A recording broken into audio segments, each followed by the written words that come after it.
This video is going to be about the importance of why you need to make cash so that you can leave the West and come to a Muslim country, and ideally Egypt. And there are a few key points that I want to talk about so that I can explain to you the logic behind this reasoning. First things first, look at your current situation. Let's assume you're 18 to 20. You have parents, they're working 9 to 5, you have a brother, maybe a sister, so on and so forth. Everybody's living, the regular life. You're going to school. Like I just mentioned, your parents go to work, maybe your older brother or sister works as well.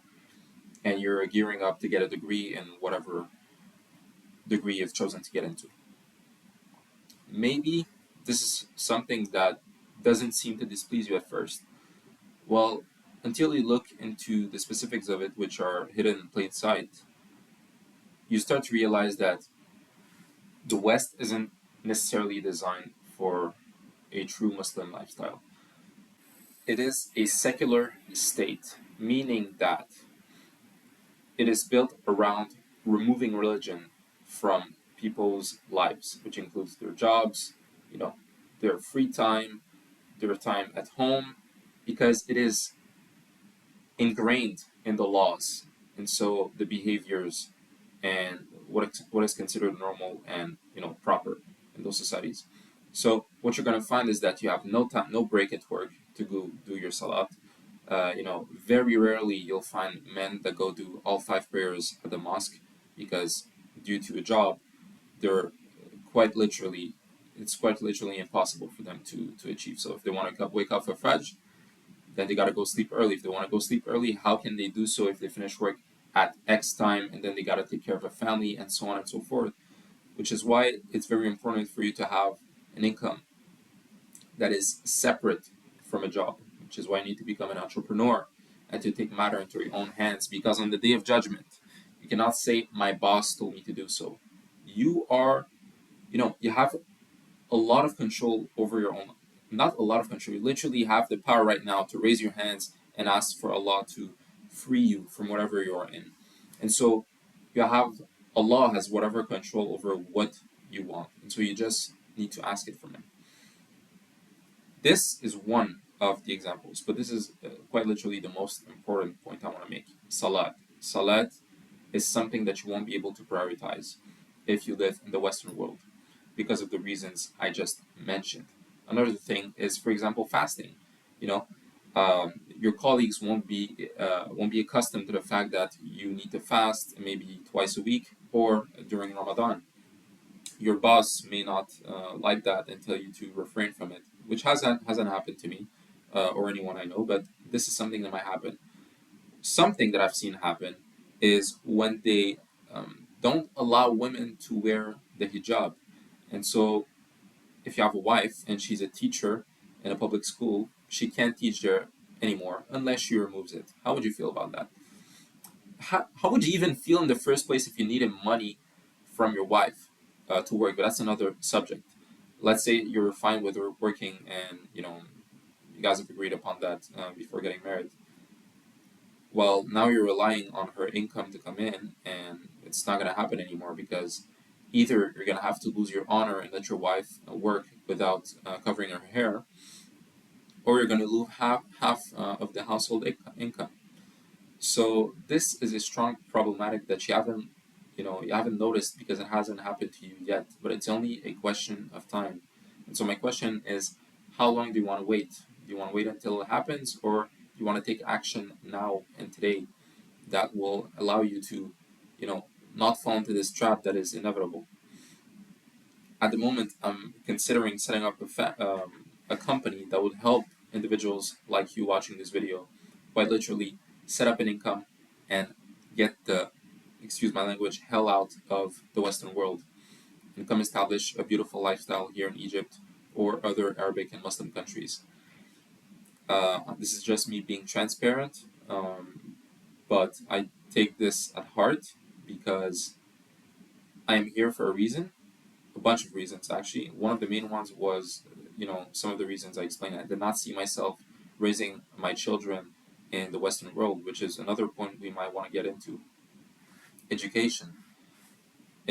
So what happens when the teacher is teaching your children are following a curriculum that is, established by the government, which, you can be very doubtful about how they came up with that curriculum. And also, you cannot trust a stranger, let alone a kafir, which may have their own ideologies that differ very much from our own thinking and rules in Islam. And so basically, you're leaving your child for a better part of the day, at least 8 hours a day, which mean which means the other 8 hours he's sleeping, right? Add another 2 hours in transport. So now you're not seeing him for a total of 18 hours. You're seeing him for 6 hours a day. That's if you don't come back from work and go back home and still work on your laptop and neglect them even more. So let's say you're just seeing them 5 hours per day, and their teacher is seeing them 8 hours per day. So at this point, I would consider their teacher more of a parent to them than you are, because they're seeing them for more time than you are, and they are influencing them more, teaching them more, ingraining information more in their mind. So it's not likely. It's very much the case that when your children grows up, he'll be a product of his environment, and since that environment hasn't been mostly composed of you, your wife, and his siblings, it'll be composed of the children around him, which 80% of them are Muslim, and the teachers and the curriculum. So at this point, I hope you're getting emotional, and maybe you're starting to understand the point of view that I'm trying to propagate here, which is that this situation is not ideal. You know, we don't choose our circumstances in life, but we choose what we do with them. Maybe you didn't choose to be born, or to have your parents immigrate to these Western countries. Maybe they came here for better opportunities, and that's a discussion for another day. But you can't control what happened 20 years ago, and you can't control what you're gonna start doing today. And this is a point that I'm gonna keep repeating because it's very important. Maybe you're 20 years old and you're thinking to yourself, I still have 10 years, like I'm not worried about kids right now or anything of the sort. But there's no such thing, man. There's no such thing. Like, you're still in danger yourself. You don't know if tomorrow you're gonna meet your future wife. And you know, another thing I want to speak about, which this point allow me to, you know, which brings me to this point: security. You know, you go out at night. First of all, you got drugs that are allowed. Literally in Canada, it's allowed. In many states in America, it's allowed. And so what I'm trying to get to here is delinquency, which these Western countries have they're fine with that. The state and the laws have accepted these people, and they're fine with delinquency. They're fine with public displays of affection. They're fine with usage of drugs. They're fine with alcohol. I'm not saying these things are absent in the Muslim countries, but they are far less common, and they are hidden. They are not done in plain sight. Which, once again, I just delve into the importance of the environment and how it shapes your children.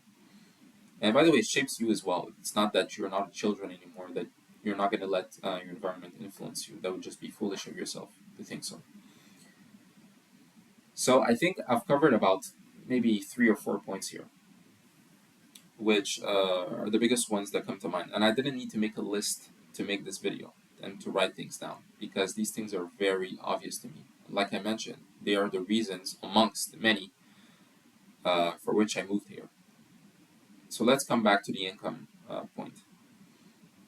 You need to be independent from another man giving you a paycheck. What I mean by that, simply said, is that you need to figure out how to leave your 9 to 5 job so that you can earn money remotely. And here's the thing, it's not going to be so hard, okay? Considering you're a 45-year-old man, let's say just like my dad was 10 or 15 years ago, okay? You got a decent, relevant degree. You've got some sort of expertise in a niche. That is more than enough to get you started and selling, services or products online to companies and customers and making a living. By the way, cost of living in countries like Egypt and other comparable countries is very much cheaper than where you're at currently.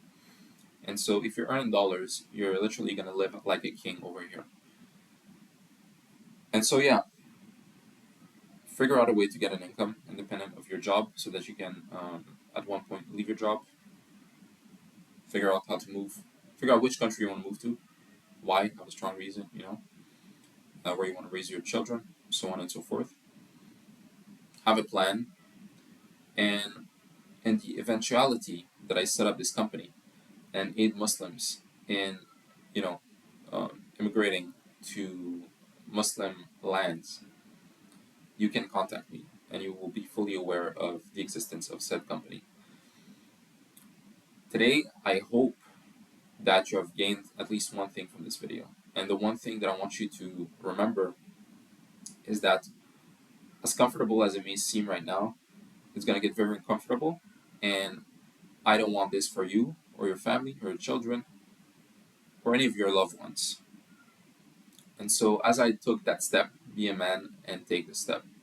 If you have any questions, you can send me a message on my socials. You're going to find links in the description. That's it for today.